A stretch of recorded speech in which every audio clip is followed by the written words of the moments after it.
Soon. Let's go to the Labor HQ. Harry, what is Labor making of the results? I see you've got one prominent figure with you there. G'day, Kieran. That's right. I'm joined by the National President of the Australian Labor Party and, of course, the former Federal Treasurer, Wayne Swan. Wayne, thank you very much for your time. The numbers are coming in. There's plenty of cheering happening behind us. What are you making of these early poll numbers coming in? Well, very encouraging results. I don't think anyone 6 months ago would have thought it was even possible. We were in line to lose up to 30 seats. So this has been a spectacular recovery. It's one of the great electoral outcomes of the last 40 years, elections like 1989 or 2012 or 2015. But the recovery here is one of the most significant electoral fightbacks I've ever seen. And how has that been the case? The narrative is that Labor has won the campaign. How do you think Stephen Miles and the ALP have been able to pull that off? Well, I think we won the policy debate and we won the campaign.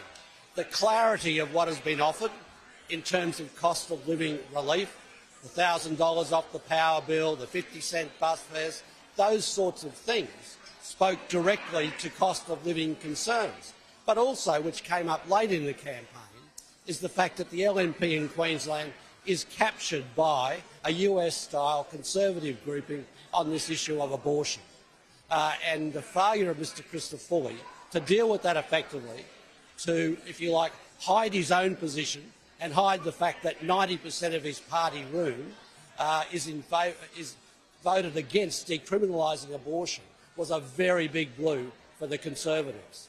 It's always been a big stretch, but in the event that the ALP does somehow sneak home tonight, do you think that's possible? And if not, does Stephen Miles stay on as Labor Party leader in Queensland? I don't think there's any doubt that whatever happens, Stephen Miles will be staying on as Labor Party leader after this campaign.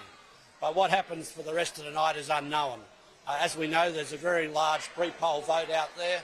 What that looks like, we don't know. But what we do know from these figures is that the trends we saw for most of the last 6 months have been busted tonight, and it's a really tight contest. And Wayne, what do you think this might mean for the federal election coming up? Well, a hell of a lot. It shows that we can offer practical policies which, if you like, deliver relief in terms of the cost of living, which we've been doing. And, of course, we've got a range of other initiatives at the federal level, what we've been doing in the industrial relations system. There's a real lesson here, however, in that the way in which those policies are communicated have been done much more effectively here in Queensland. And the consequence of that is that tonight you're seeing federal Labor win the under 40 vote. And that can flow into the federal election as well. Because if we win the under 40s vote, we've got a very bright future.